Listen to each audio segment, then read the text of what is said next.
So two things can be true at once.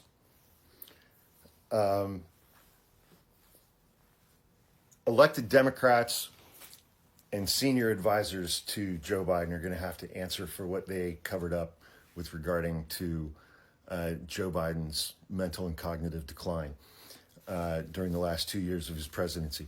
Things that I'm not entirely certain that Joe Biden is even aware of.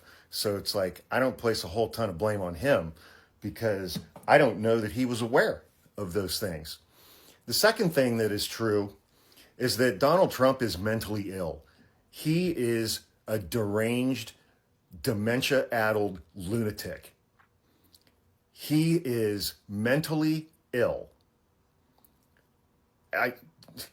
He went on a Truth Social reposting spree over the weekend where he reposted a series of AI-generated QAnon conspiracy theory propaganda images, as well as calling for the arrest of former President Barack Obama and demanding that he stand trial in a military tribunal for what was never made clear.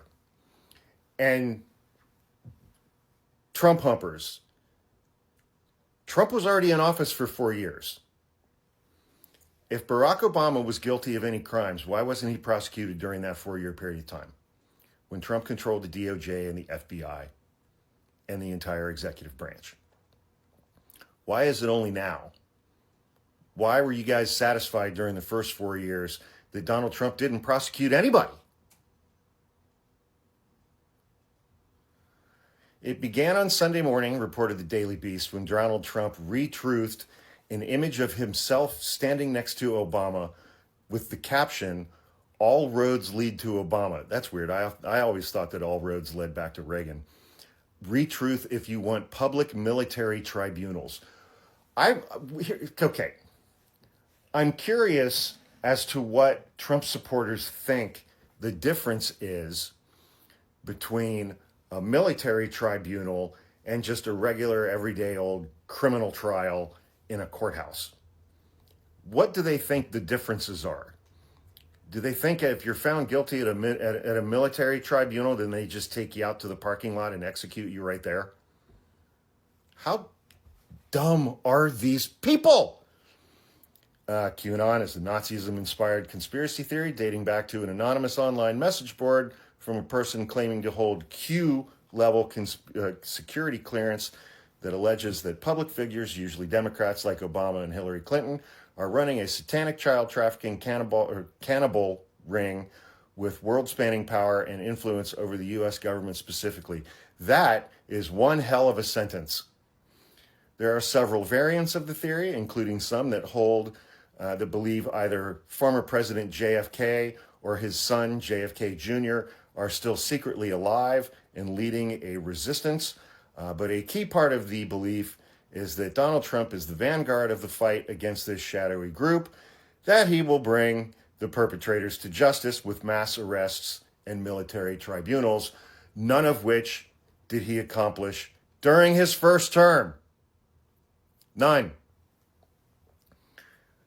Trump, who has shared QAnon content on several prior occasions, then went on to repost a series of AI-generated QAnon artwork with the captions including "Slayer of the Deep State," "Blind justice under the law will return to our republic," and "We are taking back our great country."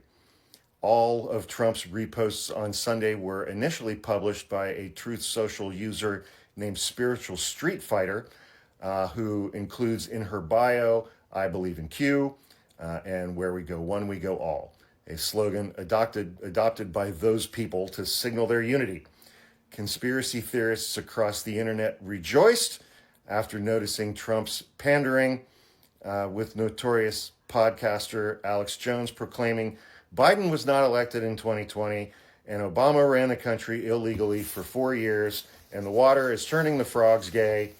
And now you know why President Trump is talking about military tribunals. Again, what's the difference between a military tribunal and just a regular old trial? Why are they so obsessed with those? Alex Jones, in particular, has seized on the news of former President Joe Biden's prostate cancer diagnosis, somehow as being evidence that Obama was running a shadow third term through Joe Biden. Who the fuck knows? Maybe he was at this point. I have no idea. Because, oh, God. We're being held hostage by the dumbest people this entire country has to offer.